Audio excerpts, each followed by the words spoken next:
Comme tu as probablement remarqué toi aussi, il y a beaucoup de sujets dont on ne parle pas vraiment en période électorale. Les élections arrivent à grands pas et aujourd'hui, j'ai fait un tour au Café Velours, un espace queer-owned et puis dans le village, pour parler à des membres de la communauté LGBTQ+, histoire de savoir ce qui ressort côté préoccupations en temps de vote. Comment tu te sens en cette période électorale en ce moment? Je pense que je me sens bien.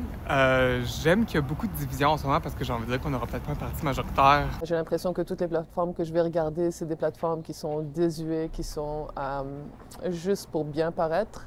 Le fond ne m'interpelle pas.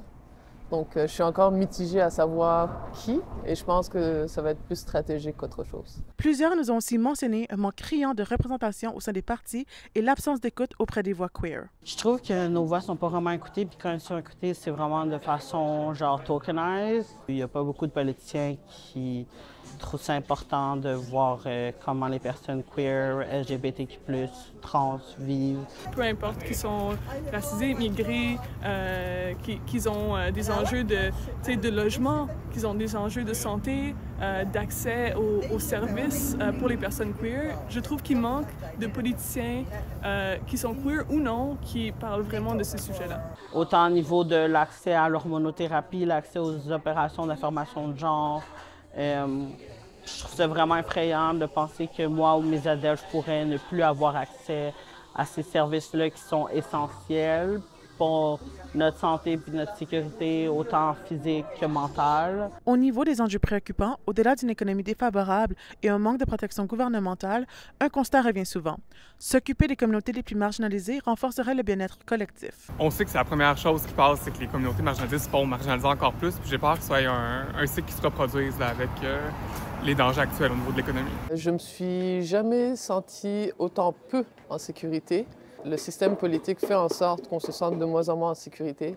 Il n'y a aucun renforcement de liens communautaires ou de liens citoyens.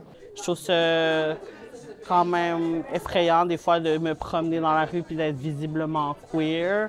Je ne sais jamais comment les gens vont réagir, je ne sais jamais si je vais me faire attaquer. Les droits des personnes queer, le droit des femmes, le droit des personnes immigrées, c'est quelque chose qu'on se bat pour, corps et âme, puis du jour au lendemain, ça peut être enlevé. Maintenant, on peut changer nos marqueurs de genre, on peut changer nos noms légalement, mais ça sert à quoi d'être visible si on n'a pas la protection qui vient avec ça, t'sais? On veut des personnes en pouvoir qui sont vraiment ouvertement pro personnes queer, personnes trans, que ce soit des drag queens, tout ça. On voit ça beaucoup dans les médias américains et on sait que le fascisme américain, il peut venir au Canada n'importe quand. Malgré l'incertitude, plusieurs envisagent un vote stratégique de dernière minute, d'autres voteront par reconnaissance du privilège de pouvoir le faire, mais l'intention reste pour beaucoup, de voter en accord avec leurs valeurs.